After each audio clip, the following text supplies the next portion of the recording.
And this is Beverly Hills? Yep, it's Thanksgiving Day. Thanksgiving Day, Beverly Hills. And it's a 1.25 mile track in Beverly Hills. Yes. Go 1.25 figure. oval And at Wilshire in Beverly. And what had happened was the Rodeo. Crazy. Yeah, the Rodeo Land and Water Company was starting to subdivide their property. They could see the population was coming, and they wanted to, get rich, make a profit. Why not? Fascinating. So a handful of guys, a couple of movie guys were involved. Lasky was involved, and Louis Meyer was involved as well. And so they bought the property. They built a racetrack, a 1.25 mile oval, completely out of wood. It was 2x4s on edge. Yeah, so they're not like this. On edge. Yes. It was a board track, and cars had 30-degree banking out here. And that's serious banking. 30-degree? Yeah. So it's like, wow. And it only lasted for 4 years, but it was only intended to last 4 years. In the end, what it wound up being was a 1.25 mile oval-shaped billboard for our property. Hey, welcome to Car Guy Confessions, brought to you by ARP. I'm Jeff Smith. This is my car buddy Cam Benty and car builder Steve Strope, and we're going to tell you some stories.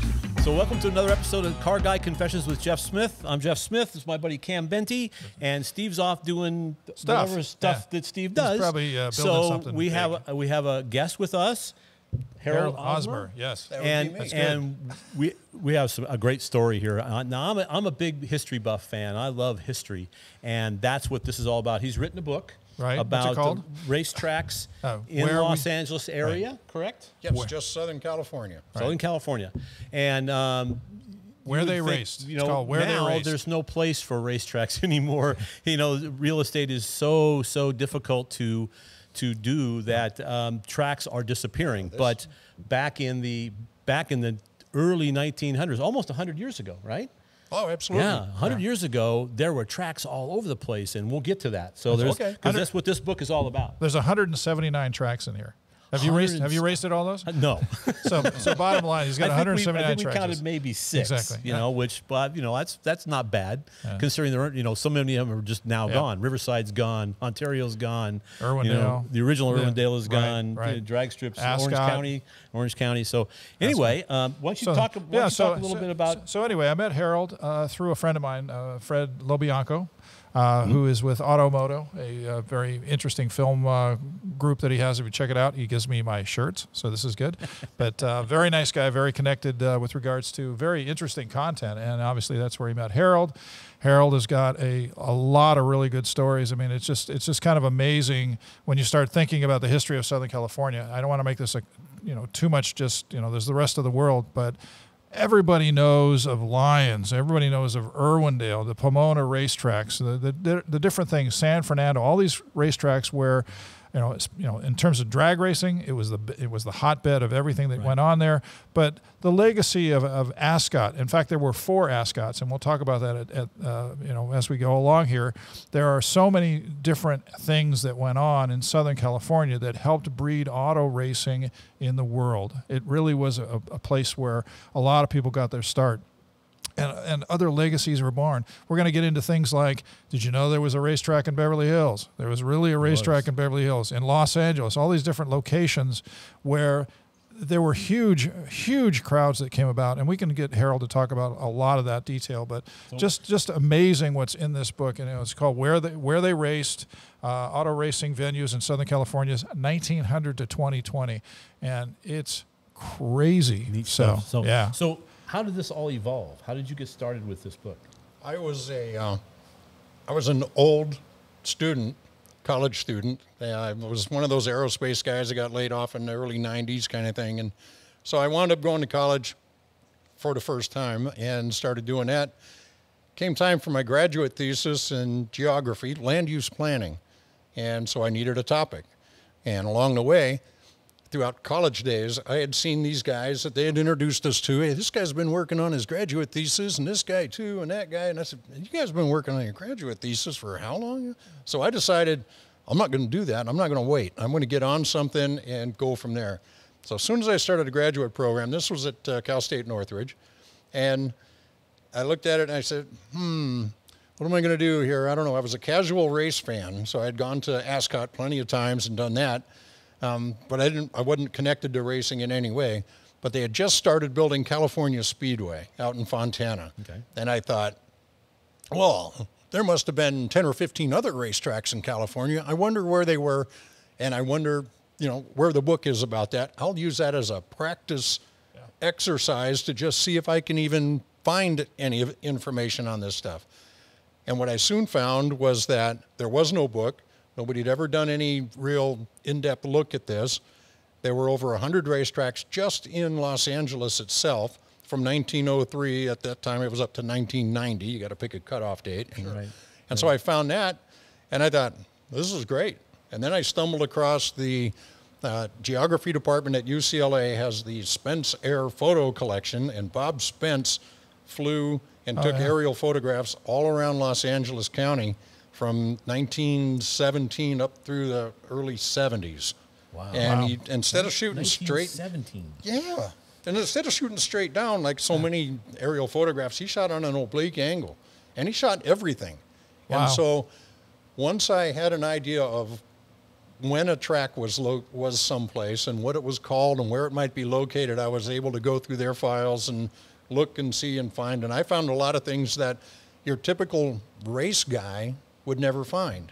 Because if you ask guys about, hey, you know, can I look at your race pictures? They say, well, sure. And I go look at Steve's race box, and Steve's got pictures of Steve and Steve and Steve and Steve. Yeah, and yeah, exactly. Tons of And pictures, Steve's car. but they're all Steve. Right. Well, it was funny because, you know, one of the things that we always run into is like, you know, Lions drag strip.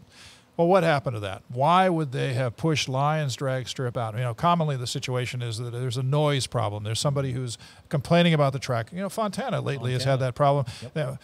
I never understood with Fontana why they put the drag strip on the side where the people live as opposed to the side where it's industrial. It's like, well, that didn't make any sense. But, you know, the whole point was like, so what happened to those properties?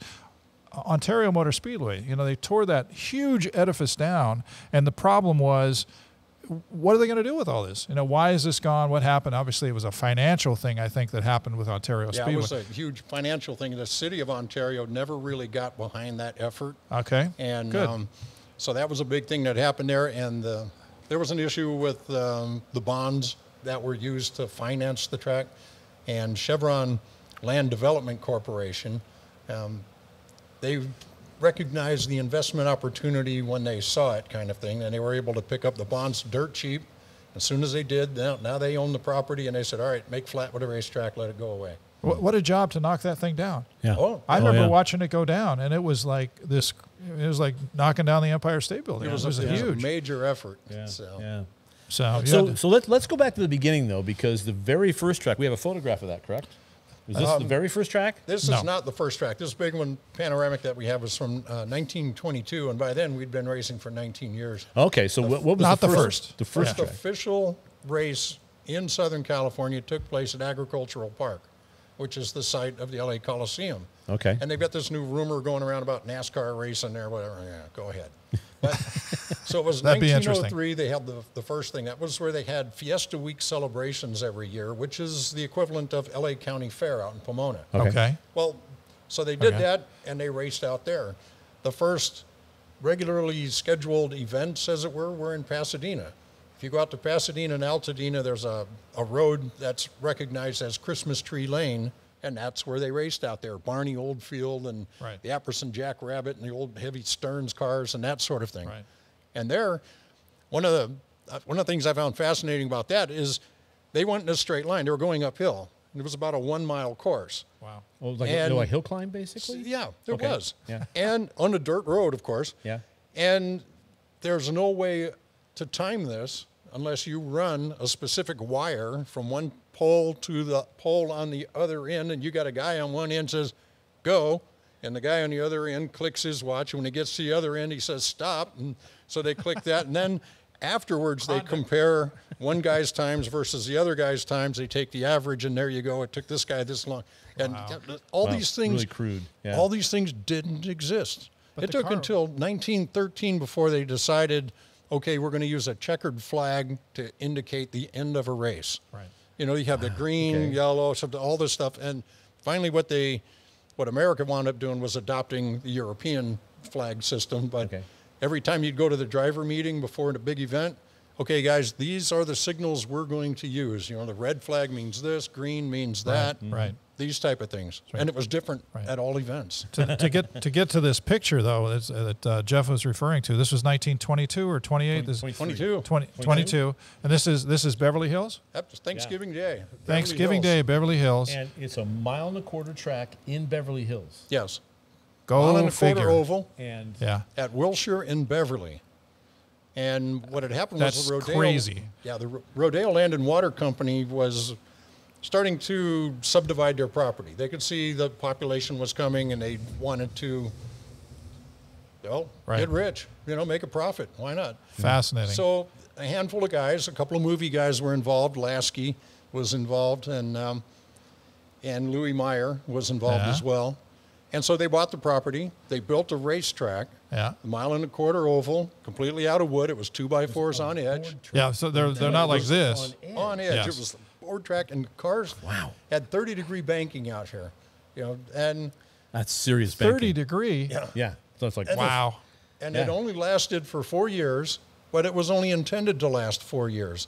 In the end, what it wound up being was a 1.25 mile oval-shaped billboard for our property. Nice. Okay. And so in 4 years, they sold their property for essentially 10 times what they had paid for it coming in. But the speeds, how fast were they going? They were going on that track. They were running about 115 to 120 miles an hour. And these are the same cars that at Indy they were racing, because they were a touring group like today. Sure. And so at Indy, they were running about 95, maybe 100. So these guys are going a lot faster. A lot faster in a shorter track. Banking helps because the banking helps a lot, because you could go around the corners that much faster. And they used railroad technology in order to make that happen. It's a thing called the Searles Spiral Easement, and it's a changing radius when they do the banking. Because if you just take a circle, chop it in half, and stick it on the end of two straightaways, as soon as you hit that transition, the car's going to bounce and get out of control.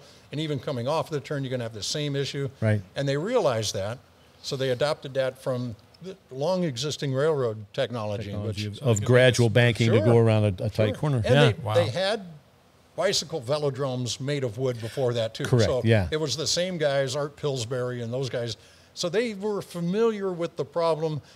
But you have big, heavy cars at speed. At speed. It was a whole different engineering. And when you crash, there's splinters. Oh, yeah. Because what I've read is that was the real danger when you crash, was that and of course, fire. Fire would be an issue. Right. Yep. With a track helmets. that's made Those out of helmets wood. were awesome. Oh, yeah. Yeah, the Snell But they're 05. going 115 miles an hour in the early 20s, which is ridiculously fast for the time. Well, that was the same time that the Miller, Harry Miller automobiles came into play, and the Miller cars engines were dominant on the board tracks, and they were so dominant at Indy that they got legislated or ruled out. They kept making the rules where you couldn't run a Miller, unless he kept adapting things, and his cars were just that good. And that was in Los Angeles as well. Yeah. Well, I love he's got a picture in the book that shows the same racetrack, same time, and it shows all the cars that are parked. And two things are interesting about the deal: that almost all the cars are black. Yes. And they probably all start with the same key. Well, actually, back then they were probably hand cranks, right? A lot of you just hand have an cranks. ignition switch. Go. Just really go. Is that pretty funny? And how do you tell yours from apart? You have to put like a string like on your luggage, so that you don't take on the here wrong this car? says a crowd of 80,000 people. 80,000 people, and you can see them. This isn't huge newspaper or estimate and guess. It kind of you can almost count them in this picture. It's so much detail in and there. you said that represented 1/3. 1/3 of the 1/3 the population of Los Angeles at the time. So imagine 1 in 3 people in the city at a single event turned out to watch these cars race. That's just amazing. If we could only get that kind of enthusiasm for motorsport today, there would be no problem. Yeah, we would have all the stuff that we need. The cars would be cool. There'd be no legislation. It would be so much simpler. Yeah, but that will never happen. I can't imagine. But automobiles are still so new that it was such an attraction. It's a and novelty. There weren't a lot of other big venue things. There was no pro football. There was no... And there was no radio, no television, none of this stuff Right. going on. So even these race events had to be promoted by word of mouth or by pamphlets, posted bills right? Posted or bill- pamphlets yep, or yep. in the newspaper, these kind of things. Yeah. And you could generate nationwide headlines from setting a new speed record, which is why it was important to have the banking and have the faster cars and do these sorts of things. Because that brought a lot of attention to it. Yeah. Wow, how exciting. With my graduate thesis, I looked, since it was an academic process, I looked at where a racetrack was, what's there today, and what effect a racetrack had on future land use. That's how I was able to pull it off and get past the board. The short answer is none, no effect. Right. The more fun answer is that more auto racing in terms of venue numbers has taken place in Southern California than any other place in the world. Wow. And as Cam said, 179 official racetracks listed in the index here and where they race. That's amazing. Yeah. Well, we've been to 5 or 6. We've been to, Well, to get personal on this, because Jeff has a story that I want to feed into him. I have a story because it's the same track. I live up in Santa Clarita, which is where Saugus Speedway is, and I had always wanted to take my kids to Saugus Speedway. I had been numerous times. You know, they had those all kinds of crazy stuff. They had a Craftsman truck race there one time, which was crazy. Which is it's insane. a one-third mile. oval. It's tiny. As Which I is said to like a friend of mine, the description, the best description I ever heard was like racing in a frying pan. there you go. That's a good deal. Yeah. So it closed And no up. banking. It's And no absolutely banking. flat. Flat in as fact, a pan. In fact, I would swear to you that turn 3 is actually off camber. There you go. Because it sure as hell feels like it, you know. But So I was all set to, I was going to bring the kids and take my daughter to the racetrack, and that never happened because it closed down. The earthquake in '94 shut the whole place down, and there was a whole bunch of stuff talking about earthquake retrofit. And what I liked about this story is I researched that story, and I came up with the same conclusion you have in the book, and I was like, not many people know what happened on this deal. What happened was, in a nutshell, they determined, even though they were given the lumber to retrofit the stands, it made more sense for them financially. The owners decided to, less liability if they just do 2 swap meets a year and rent the place out for movie shots and such. So that's what they ended up doing, and that's what he wrote in the book. But you have a story, my friend, about actually racing on the track and having a good old time out there. What happened was we were autocross racing my 65 Chevelle, and a friend of mine comes to a race one time with his C4 Corvette and says, hey, I just did this thing at Saugus called the Ego Challenge, and I went this fast. I'll bet your Chevelle can't go that fast. And it was like, well, he just drew a line in the sand. It's like, we have to prove that he's wrong. And I'd been to Saugus before, but, you're really not paying that close attention to what's going on. So the deal is, it's called an Ego Challenge. And what the track did was, they had downtime between qualifying and the heat races when they have to get everybody organized in the pits, because the pits are small track. If it's only a third of a mile, there's not a lot of room for everybody, right? So they're organizing this, so there was downtime. So the track owner said, let's do a thing called the Ego Challenge and invite street cars in here. We had 3 classes. It was a V8 class, a V6 class, and a 4-cylinder class. The first, let's say, 4 guys that signed up for each class get in, and the way it works is, so imagine if we're, turn 1 is right here, the flag stand is right here going into turn 1 for the checkered flag, the start-finish line. So the entry was over between turns 2 and 3, and you enter there, come around, and take the green flag, and then make 2 laps, take the green flag, and then exit just past the start-finish line, where you got to jump on the brakes hard in order to make the turn in. So, This was popular. Let me just throw one little anecdote in. Okay. It was popular because the crowd loved to watch idiots crash. Because this they would was crash. truly a deal. Because guys, Ego was really well said. It was well placed, and they because it was always all put it in about the ego. wall. And somebody always crashed, which of course was, it was great for the fans, not so good for the driver. So I thought, let's do this. So I had another friend of mine, Scott Gilman, who with a 64 Chevelle with an LT1 in it, and I think it might have been a small block at that time, and a manual trans and a convertible. So it's like, yeah, let's go. So we go out there, we enter, we get there really early, so we make sure and get in, and it's hairy. I mean, because just about the time you come off the corner and get on the throttle, you got right back out of it. So it's like this, and then turn in and hope you don't crash. And so the second weekend, we decided we're going to do it again, because it was so much fun. Let's see if we could do this. So the second weekend, a circle track buddy of mine says, hey, take all the shims out of the left front corner, and that will add positive camber. Let go of the wheel, it's going to turn left. Right? It's like, okay. So I drive into the pits. Actually, we drove in the parking lot, and we staged outside in the parking lot, and they brought us in. And so go out there, make this pass. I almost crashed it coming out of turn 4 because it went in too hot, counter steered, got it sideways. The only way to save it was to get back on the throttle, power slide out of the corner. I don't know how I missed the wall, took the finish lap, and then dive into the exit to get to exit, go off. So that. I was gonna present that to you. I don't have my sash, but there you go. So I got my trophy, and much to my buddy's chagrin, because 2 weeks in a row I beat him. But it was one of the very few things I've ever won with my Chevelle, so it has survived. That's right. But anyway, so it was a lot of fun. So we're sitting in the pits afterwards. And again, the pits are really, really tight.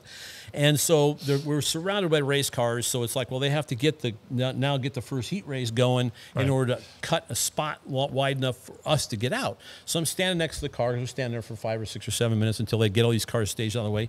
And this lady comes walking up to me with a clipboard in her hand, you know, and I'm standing next to my car. She goes, "Is this your car?" And I went, "Yeah." And she goes, "Just to let you know, the street stock class was like early Chevelles, second generation Chevelles, Camaros, things like that. Guy's Corvette.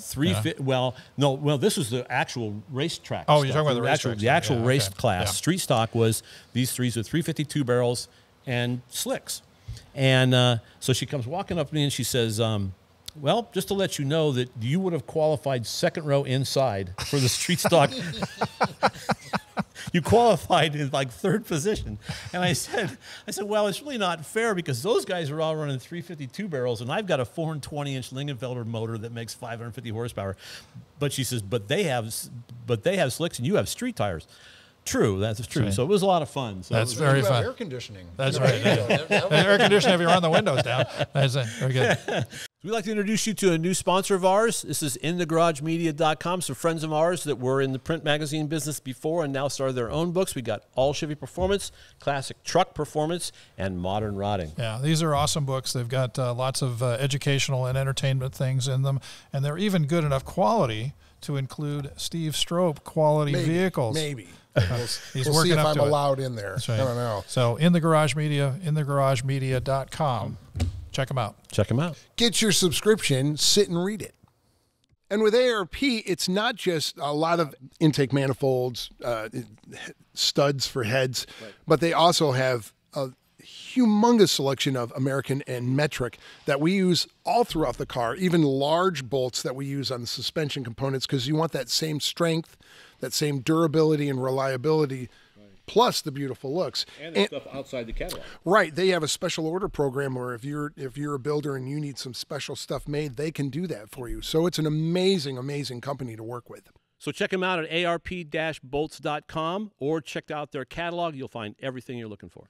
So that was my introduction to this. fun. But go into turn 3 and you'd swear it was off camber because the car just wants to push and I was out there by myself. I can't imagine, It's crazy. 10 other cars, crazy. you know. Well, that is one of the allures of auto racing in the first place. I mean, we've all cheated and gone 100 miles an hour on the way to Las Vegas, you know, if only for a couple of seconds to see if your car can actually do it. Right. We've all done that. You know, come on. 100? 100? Yeah, well, you know, you just to see if you can. Absolutely. But it's a whole nother deal to get actually on a track, of course, and watch things happen, Yeah. and be a part of it and understand. Oh, wait a minute! This is a whole different game. And if you go to a driving school at Irwindale or Willow Springs or up at Ventura, which is great, and I recommend going to any of the places and try this out. Absolutely. And all of a sudden, it's crazy. Every sense in your body comes together and tells you this is not a bright idea, and yet your ego's in the back of your head saying, "Hey, come on!" But that is part of the allure. And you're going to test me in a few weeks here when we go out to Ventura, and we're going to. What are we going to drive? We're going to drive a Ford Focus Midget with Wally Pankratz, who tried retiring, but he can't retire. He's not dead yet, so he can't retire. But we're going to go out there with a handful of guys, and we're going to do some hot laps. It's a 200 horsepower car, and it's very traditional. You sit upright. The steering wheel is basically flat in front of you. There is no clutch. You don't shift gears. Right. Solid rear axle. You stand on the gas, the back of the car wants to come around a little bit. Right. And everybody's brave. And when you first get out there, your first time, because I did this a couple of years ago, my first time with it, and you get out there and you start going, and you swear you're the fastest guy in the world, man. Yeah. Everything's coming alive, and you're just out there hauling butt, man. Look at it, man. They're gonna congratulate the hell out of me when I pull off this track. And then you get off the track and you pull the helmet off, and somebody shows you the video of you going, exactly. Oh, dude, I didn't need to see that. That was my experience a long time ago. My buddy Will Hansel set this thing up at a track in Indianapolis, or outside of Indianapolis, for sprint cars. Right. And it was a non-wing car, and same thing, right? Well, Ralph Cramden driving position, right? And pedals go up and down, and it's like driving this thing, and it's got stagger in it, so you get on the throttle and it's all crossed up, and you think, yeah, I'm going fast, and you watch the video, it's like put around, it's like this is embarrassing as hell. Exactly. You think you're going fast, and then you get out and you watch, and then you watch how fast somebody else really is. You look at your times in these 5 seconds on a quarter-mile track, and it's like, good Lord, The adrenaline, the amount of focus that it requires in order to do this. And then you throw guys all around you and how much trust you have to be. Yeah. I asked Kenny Sapper, who was a track champion out at Saugus for 3 years in a row. I asked him one time, I said, well, are you really aware of who that is in front of you, when you're chasing him down, or who it is behind you? Do you think at all about, well, I know he favors the second turn, or he's not that good over here, or his brakes are, and he said, nope. He said, when the green flag flies, one of two things is happening. You're either passing cars or you're in the way. Yeah. He said, that's it. You don't have any time to think about anything else.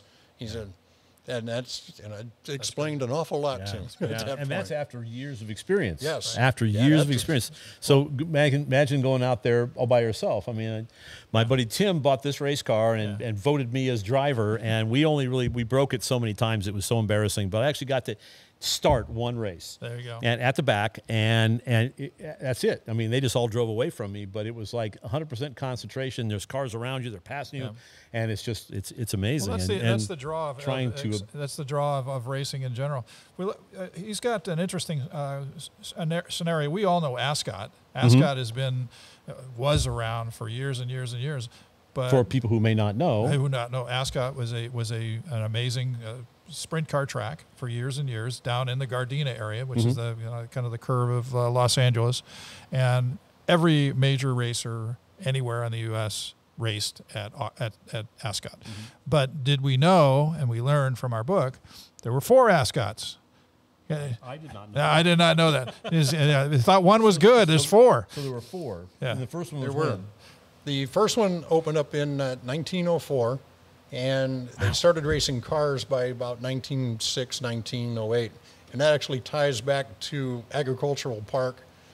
They were racing horses there at Agricultural Park. It was a 1-mile track, and a lot of state fairgrounds have the 1-mile track, that kind of thing. Well, then the city of Los Angeles decided we don't want to allow gambling any longer in our city. And so people don't want to watch horses run in circles if they can't bet on them. Okay. So the guys who operated the horse concession there, let's call it, the thoroughbred concession, they moved just south of Los Angeles City to Slauson and Central, and they opened up their own track, and they named it Ascot Park after the famous English track. Okay. And it was a 1-mile track, and they ran horses and the whole bit. Right. And then when the city of Los Angeles started annexing the world, in essence, if you look at a map of Los Angeles, it's crazy. There's what they call the shoestring edition. You'll see the city of Los Angeles, and there's this little strip, and then there's the harbor at San Pedro. And a city cannot have satellite pieces under its own control. They have to be connected. It has to be connected. And so they had to annex that strip, and when they did, they annexed the property that Ascot Park was on. You could no longer bet on horses, so they kept running cars there until 1919. Right. And then soon after that, there was another track open in East LA called Legion Ascot, because the local Legionnaires took over control of that. They had the organization, the people to be able to run it as a business, which racetracks are, and they come and go for that reason. Right. Hopefully they're treated that way. And so they did that, and that was Legion Ascot, which opened up in 1924, and then it went through the early 30s. And it was very popular, 5/8 mile track. A lot of famous guys raced there. In fact, one of the first regular uses of a crash helmet was there. Wilbur Shaw wore a very rudimentary helmet, as we would call it today. And when he got out on the track with his helmet on, he was almost laughed off the track. Really? People just thought that was the sissiest, Wow. pussy boy thing you could ever do. Right. Just what in the, really? Right. We can't. Well, a couple of weeks later, he had a minor incident where he went off track and hit his head. His helmet cracked. His head did not. Within 2 weeks, everybody had a helmet. Everybody had a helmet. And they didn't bet. need a rule. All Yeah. you had to do was see it. Yeah. Right. Yeah. See And the then- results. That track closed a few years later. Another one at Southgate at Atlantic and Tweedy. And you can almost still see it today if you're driving down the 710 where the railroad bridge crosses the river over there. And that was Southern Ascot, they called it. They were just playing off the name. They were saying, hey, wait a minute, everybody knows Ascot is related to racing, so Right. we'll call our track Ascot. And so they went ahead and did that. That closed after a number of years. And then the one that we're more familiar with, which operated from 57 up through 1990, was down in Gardena. And that was Ascot Park. And that was a half-mile track, world famous. People came out here all the time. J.C. Agajanian and his sons were directly involved in the promotion of that. And, of course, Nice. they were big at Indianapolis at the time. Huge. Right. And in the wintertime, there's nothing for race drivers to do. So they would come to a warm place, Southern California, Right. and race out here. Right. And Agajanian would make sure that they were compensated, whatever else. And the big names, of course, were a big draw, so you'd get the big crowds. Right. And then they'd realize, well, wait a minute, Foyt's coming out here. Well, Right. I got to be there. Yeah. And that kind of thing. was a Parnelli vacation Jones, for him. of course, grew up Right. in the neighborhood over Right, here. right. He Kinzers, started out in yeah. jalopy cars in the way back days and found his way up through that because it was such a hotbed for racing. Yeah. Well, it just was a natural progression. I mean, we all talk about how those things it just evolved. It was a great place to go. They took it as a vacation to come out here and be someplace where it was warm and still be able to make money, because if they won, they were doing great. They would always also get appearance money. So that was a great thing too. So one of the things I like to do is always assemble an engine with ARP bolts, and it's not just because they're sponsors, but because it really does work. And the stuff is fantastic. I never have to worry about it. Steve, you building cars too? Yeah, actually, it's part of my baseline design plan when I'm building a car that's going to be shown or featured in a magazine. It's part of the plan to have that little bit of diamonds all over the engine bay or in the suspension. Yeah, the stuff is beautiful. I remember a long time ago, I built the first time I ever touched it, 69 Z28. All of the water jacket holes had stripped out, and I learned about ARP studs. So check them out at arp-bolts.com or check out their catalog. You'll find everything you're looking for. Midget auto racing started as a bunch of guys, car guys, making small, what we today might call go-karts. But they would model them, because go-karts didn't really exist, they modeled them after the larger cars, Right. after the big cars you would see at Indy. And they had the skills to be able to do that. And they put an outboard motor in it or whatever it is, and they'd go drive around the back 40 because there was plenty of back 40 spaces in those days. And this was in the 1920s and into the early 30s. And then in 1935, as part of a Speedway motorcycle exhibition at Loyola High School, they brought out some of these midget race cars. And they said, hey, go ahead and run on a quarter-mile track, see what you guys can do, and it turned out to be very popular. Okay. So then A.F. Gilmore decided, we could build a stadium specifically for that. We could, sell tickets, do the whole bit. So he built actually a multi-purpose stadium. Car guys like to think of it as Gilmore Stadium for racing. The first professional football team for Los Angeles played there. It was the LA Bulldogs. They held all kinds of different events in this stadium. That's smart. Yeah. And it sat 18,000 people. Wow. So what they did was they had actual racing cars created to come out and race here. And then it became an industry unto itself. And the cars were not highly regulated as they are today, where you can just go buy a chassis and suspension parts and a standard engine and these kind of things. There's a lot more creativity involved. One of the issues that he had was, as an entertainment venue, you have to keep the show going, and you have to have a reliable engine. And that's why he reached out to Offenhauser to build a 4-cylinder small engine that would fit into a midget race car that would be suitable for racing on a quarter-mile track. Wow. And that's where the Offie came into play. And that was directly here in Los Angeles at Gilmore Stadium. Wow. And Gilmore lasted until 1950.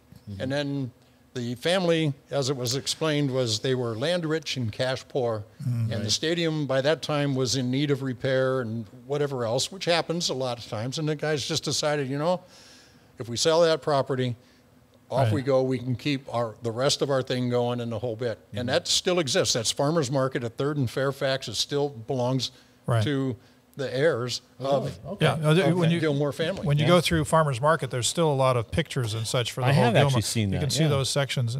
And right next to it, and what was built on top of Gilmore Stadium was Television City, CBS Television City. So if you've ever seen The Price is Right, you ever seen that show? Sure. That's what gets filmed there. You know, a lot of very famous TV shows were filmed at Television City. Okay. But Television City is about to go bye-bye. So Gilmore Stadium, Television City, that's gone. It's going to be real estate. So everything evolves, you know. They probably got tired of those loud TV shows, so they ended up trying to get rid of the TV. So. And one of the things I was able to find at UCLA was a picture from looking east at a certain angle, the aerial shots from the Spence collection, of a great image where you can see 3rd and Fairfax, and there's Farmers Market, and there's Gilmore Stadium, and the Pan Pacific Auditorium's in the background, the whole bit.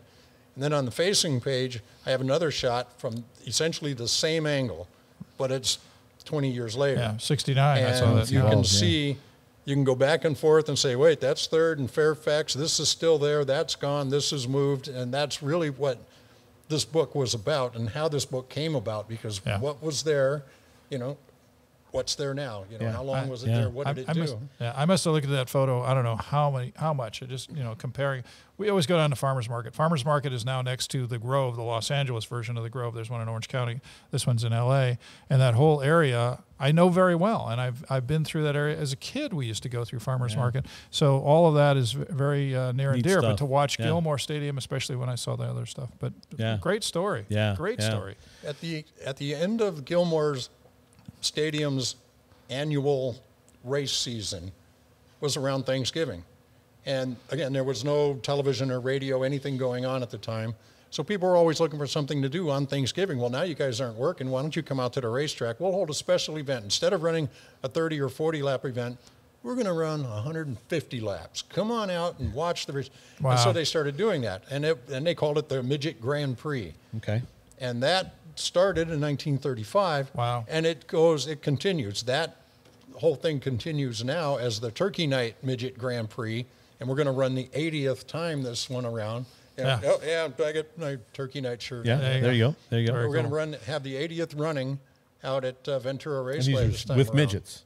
With midgets every time. And now we run 98 laps just in honor of J.C. Agajanian's race cars, which were always number 98. Wow. So instead of running 100 laps, which they did for a while, and they, but they've kept that. They moved it from venue to venue over the years once Ascot Park closed, because that wound up being their season-ending event.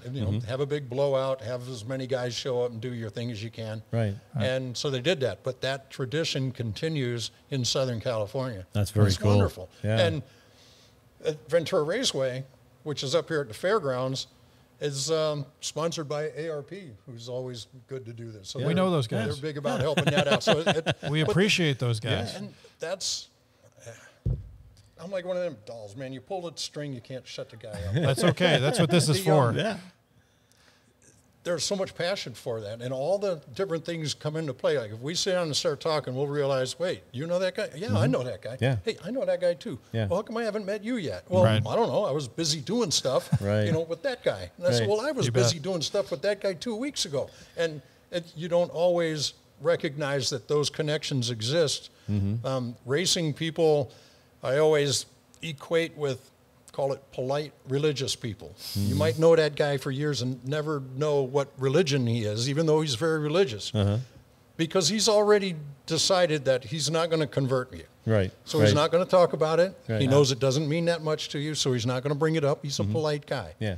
You start him talking about it, you can't shut You can't shut him up. Same thing with racing people. You might you never bet. know that guy was a race car guy. Jeff, do you resemble that remark? No, I can't imagine why you would say that. Well, and there's so many different layers to it. From the outside, everybody thinks car guys are car guys. Right. And I say, oh, no. Oh, boy. You got sprint car guys, stock Yes. car Oh, you guys, bet. land speed guys. You got Yeah, Lakes Ford, guys. Chevy, you got- Chrysler guys, oh, you know, that whole break deal. it down. Yes. What do you have here? I wanted we can show them in detail, but this poster here Okay. is, Well, I brought a couple of show and tells this, here. Okay. this one's from And this Dodger one's from Stadium. Dodger Stadium. Well, aside from just Beverly Hills, which people don't think of as having a racetrack ever, well, I was in the 1920s, so that was 1920 to 24 was that board track there. There are other places like at Dodger Stadium in the parking lot. You know, the stadium went together in 62, and by 64 they were holding a race out there. They only did it once. They decided they didn't need to do it after that. And other places had, you know, that you don't think of, like Santa Monica. They had the Santa Monica road races. In the 20s, right? No, that was 1909 to 19 1919. Wow. And they were the biggest races in the country at the That time. was the premier race. Yeah. It was. Yeah. They were bigger than Indianapolis, and they were riding those big, huge Fiats around out there, Yeah, going over yeah. 100 miles an hour right up Wilshire Boulevard. And that was another fun thing with it, is that when you look at where they raced, I draw it out as much as possible, tell you exactly where these places were. Mm-hmm. And with something like Santa Monica, you can go out and drive that course today.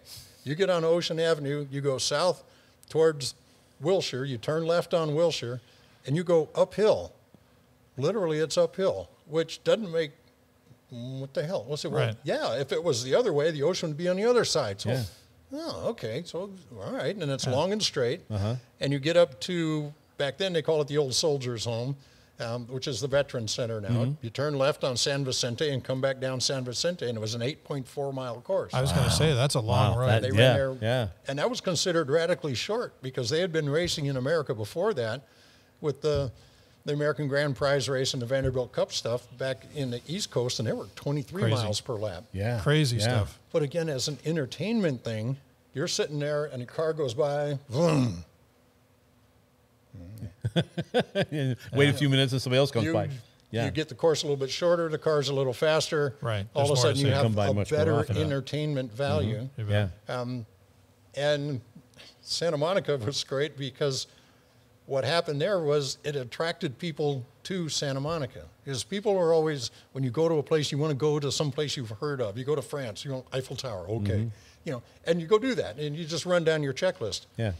There are a lot of people coming to Southern California at the time, and they'd heard of Santa Monica because there were new race records being set there All every the year. time. Wow. Yeah. And What so a marketing those deal. people Yeah. came in, and a lot of them settled in Santa Monica, and that created a population base, which created a significant tax base for Santa Monica to stave off annexation into the city of Los Angeles. Right. So one of the things, Wow. I've been at this for 25 years. Now, 25 years ago, we had very rudimentary internet, so it didn't really exist. And Right. when I started looking things up, I had to go to microfilm of old newspaper archives and whatnot. And today you can do a Google search and it'll come up with your article, and it's that much, and it'll Yeah. show you exactly what you're looking for. It's very efficient. Boy, Yeah. this is great. Yeah. What you lose, though, is you lose the whole page. Because all those other things going And on. back in the day, I Yeah. would look at it and I'd see what I was looking for. And of course, you're looking at this whole thing on this goofy screen and whatever else. I still have my box of nickels. I won't throw it out. But you look at it and you all of a sudden see the USS Arizona going under the Golden Gate Bridge. Yeah. You'll see all the different things that are going on in context to what's happening. right. Nothing happens Which gives you a historical as its own. perspective. It gives you a of much what's going greater on. historical Yeah, perspective. Los Angeles grew up at the same time as the automobile. You know, it was very coincident. So that's why we have wide streets. That's why we have straight roads that go places and long do things, boulevards, and yeah. long boulevards. It was designed specifically for that. You mentioned the red car to me the other day. We were talking about, because there's, you know, if you listen to everybody, it was like, well, we don't have mass transit because the red cars got blown out. But you had a different perspective when we were talking. We should correct? define what the red car The is. red car was a rail system that ran through the heart of Los Angeles, did it not? I mean, I don't, descriptive wise, what would you Qualify it for me. It comes back to real estate. Yeah. I want you to come out and buy property. You don't have a car. That's okay. I'm going to lay down some cheap rail lines. You can hop on the rail car and ride on out and see my property and buy stuff. And so the red real car estate guys, was developed. that's how it initially started. Okay. There was some official, I mean, the Long Wharf in Santa Monica connected the freight line to Los Angeles kind of thing. So there were some more established lines like that. But a lot of the rail lines in Southern California and Los Angeles in particular were real estate based. Okay. And what it was me just trying to get you a way to come out and see my property and buy my stuff. Right. Then you started realizing, okay, we can put rail cars on this and move more people and these kind of things. They were never meant to last. They were never meant to carry as many people as they started carrying. They were always noisy. They were always dusty. There was never a cohesive design strategy because you built your own, I built my own, No and even though there standards. are some similarities, yours go this way, mine go that way, there was no overall structure to it, and the sheer size of Los Angeles, as anybody who lives in LA knows, is so big that it was impossible for the early city planners to draw out a cohesive strategy for this. So because of that, In essence, what wound up happening was you start moving people with the red line cars because they were red, but they were noisy, dirty, dusty affairs, high maintenance, never made any money. The automobile came about. The population in Los Angeles was essentially doubling every 10 years, which means you go from 100,000 to 200,000. You don't go to 300,000 next. No, you go to 400,000 next.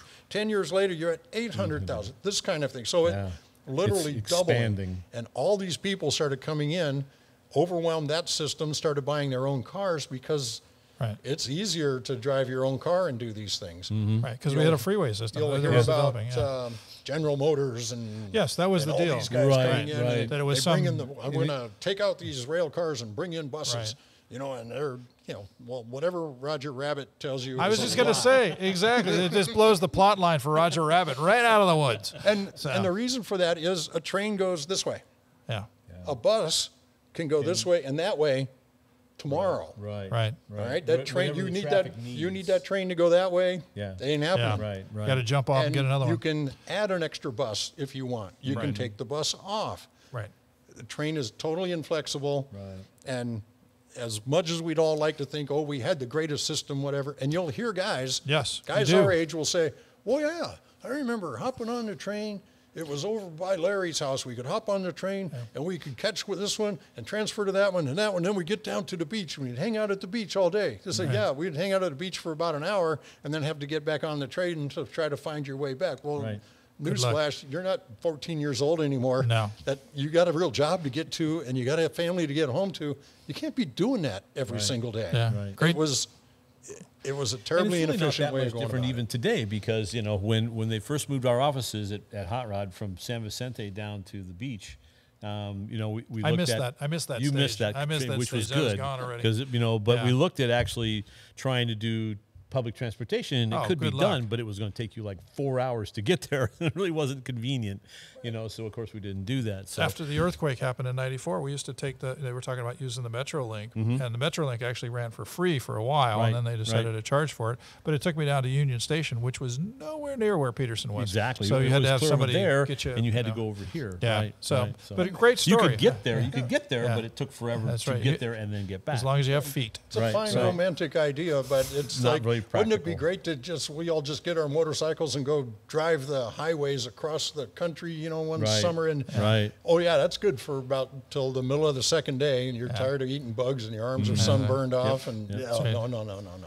So you made a statement earlier before we came on camera, but about this car. So I'd like you to run back through this again because it's an interesting perspective on what this car is and what it means to American racing history. It's purple car, right? Yeah, it's actually a real dark blue. But, dark blue.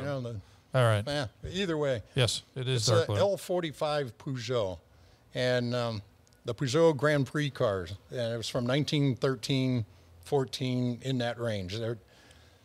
Somebody's going to yell at me, and I don't care. Anyways, what France needed, knowing that World War I was coming up for their aviation industry, was they needed a smaller engine. We spoke earlier about the 900 cubic inches, 4-cylinder, very low big monster cars. RPM thing. You needed a smaller engine because you needed less weight in order to fly. So they knew that. So part of that is why the French were ahead in automotive engine design as well. This car has dual overhead cams and the whole bit, and the thinking went from big, huge pistons to small pistons moving faster. Well, you needed a couple of different things to make that happen. One is the metal itself. The metallurgy had to come into play, and the machining technology. So that was all well and good. They had these cars. This was a 4-cylinder engine? This was 4-cylinder, and they were successful on the European Grand Prix circuit for a couple of years. World War I was getting started up, and they were able to get these cars out of France and brought them to America. And they did it just like nick of time kind of a thing.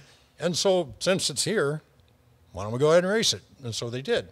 And they were successful here as well. And raced it at the Indy 500. Yes, Yeah. they did. And Did they use it in aviation too? They use that not motor? in America. But did they use that motor in aviation? Is I that think where they used the same idea and technology in for France. Spads and Right. whatever, right? But Okay. most of them were actually radials, which this Right. would be an inline Right. engine, Right. water-cooled. Yeah. But the idea of making it smaller and using RPM instead of brute force, because you're thinking trains before. Right, The bigger right, was the- right. Well, more and plus mass. just large Sure. displacement engines, you didn't have to spin them very fast to make Yep. any kind of power. Well, the race cars toured around the country, and eventually they wound up in Los Angeles. Bob Berman had one, and these guys. And they were fast, but they were unreliable and would break down. All cars were unreliable and break down. Back Even then, yeah. modern race cars, Right. there's a, you Yeah, don't today, understand how much right. maintenance really comes into play until you have a race car. So they went to the shops of Harry Miller in Los Angeles. He was right by downtown Los Angeles. He was a well-established carburetor guy. He'd been doing his things. And so from that, Miller had his own engine designs, but he hadn't quite burst his bubble yet. He was close, but he didn't have it. Sure. As soon as he saw these and realized what they were doing, all little light bulbs started going off, and he created the Miller engines and the Miller race cars, the complete cars, because he wanted the complete car to match the detail in his engine work. Right. And styling was almost as Yep. important as the performance, where those engines Absolutely. were spectacular. Yeah, look at it. And, And- so he did all of that, and that worked out well. And eventually what happened and why that car is so significant is because that's the one that introduced Harry Miller to this sort of thing. Well, Miller eventually went bankrupt, and his guys, Leo Goosen and Fred Offenhauser, took over the company. Right. Offenhauser, again, came back through the Gilmore guys and made the Offie engine. Right. And the Offie engine stuck around until the early 70s, and a lot of the technology that came from that went to Meyer Drake and those guys. Right. So you're looking at many, many decades. Oh, of almost 100 years. all Yeah. traced back to To the Peugeot. Wow. We'll call it Great this one significant. car. And that car belonged to the Bothwell collection for a long time. Nice. And it was recently sold off. I think it was $6.9 million or whatever it was. But I still, I'll argue with anybody over that. That's the most significant race car in American auto racing history. And if you ever get a chance to go to Speedy Bill's Museum in Omaha, when you walk in the facility, I did this a couple of years ago, and I was just awestruck. You could spend a couple of days there. We were only there about 5 or 6 hours. But you walk in, and off to the left is this room, and it's a room dedicated to Harry Miller.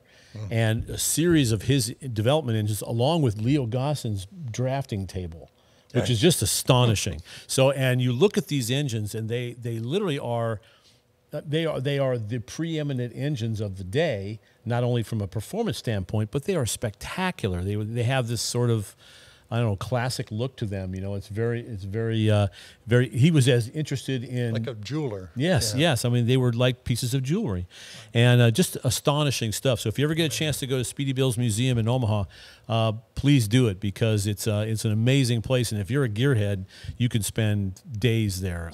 Speedy Bill was linked to the company was with Speedway Motors. Speedway Yeah, Motors, right. Just wanted to make clarification. Yeah.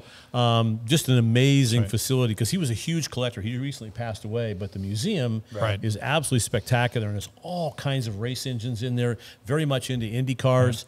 But he was a collector of all kinds of things. And one of the things that I noticed from that museum that was really fun was that the Chevrolet brothers, before they were involved with, were actually in the beginning of General Motors, they actually built, Louis Chevrolet actually designed an overhead valve V8 engine in production, which was way before anybody else was doing it. I mean, race engines were doing it back then before that, but he had an overhead valve V8 engine, a Chevrolet overhead valve V8 engine in like 1917, something like that, 1916. Just astonishing.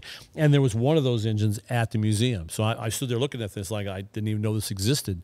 So it's amazing when you think that all this new technology, but in reality, it's stuff that was developed 100 years ago, and it only was limited by the fact of metallurgy, for example, or their just lack of engineering expertise. Sure. And now with computers and everything else, and the knowledge that has been built from the people who started this whole thing 100 years ago or more, that now you can execute that technology, whereas before they just didn't have the technique. And the first guy who breaks the ice rarely gets the credit that I think he deserves. Yep. Because it's always easy to look at something and go, oh, I could do that better. Sure. And then you build off of that. But it's that initial idea and that initial drive to create that thing.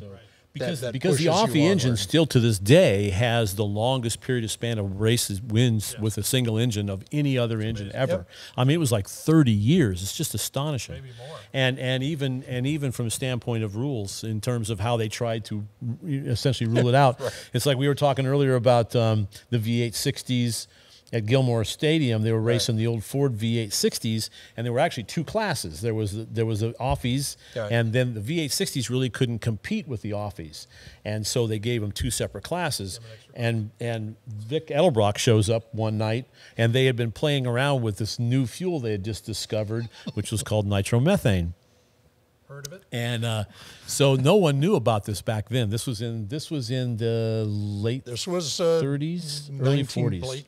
Late 40s. Late 40s, okay. Yeah. And they're racing the midgets. Right. And so Vic enters the midget to race against the Offies, which was unheard of. I mean, because they weren't begin to be competitive, and beat them at their own game. Yep. And then everybody's eyes are watering from the fuel that they're using, and they don't understand why. And it didn't take long for the word to get out, but it did take a while for them to figure out how to make it work. They blew up several engines before, because nitromethane is essentially, the top fuel cars, they run that at a 1-to-1 air-fuel ratio. Well, Vic Sr. got his start, call it his start, in a lot of his testing and everything else that he did up on the dry lakes. So he was up there all the time. He knew how the engine works, what it needed, how to do it, and wasn't afraid to experiment. Yeah. And in that time frame, he had a lot of parts and pieces just littering the roads, in essence, because all those cars that were parked out at Beverly Hills at some point get pretty much tossed out on the side. Yeah. And so we had lots of spare parts to do all that with. Well, but that's all the development stuff that we've built on from today. I mean, that's all the stuff and he built his reputation. That really cemented his reputation as a parts designer and a parts developer, and then the company just grew from there. But it actually grew out of a gas station in downtown Los Angeles. Yeah. Yeah, it's great stuff. Abounds. There you go. Well, I want to, hey, Harold, I want to thank you for being here. This has been great. I mean, we're having a good time. So it's Harold Osmer. It's Where They Raced, and it's all about Los Angeles racing, but really racing in general. If you're a fan of racing, you'll find something really exciting in here. Where can we get this, Harold? We get it at hopublishing.com. HO Publishing? Or you can go to Autobooks. Autobooks has it as well over in which Burbank. is in Burbank. Okay, very good. Right. All right. Well, thank you very much. Yeah. Did we get everything? Did we cover a good taste of it? Okay, very good. So one of the things about this though is it's not really a book about auto racing. It's a book about Los Angeles history. It's about where they raced, not so much what they raced or who raced. No, it's where, and that's what makes it fun for me. And I've done it several times with guys. We just say, hey, you want to go see where that track was? Okay, good. So we'll find our way to Farmers Market and have lunch, and along the way we'll go by 7 or 8 different old race sites and just call it a good day. Hop in the old pickup and go for a ride. And Right. use this as our tour book. You bet. Outstanding. Well, good. Cool. So this is what we're doing here, and if you like what we're doing, keep watching, and we'll keep cranking these babies out for you.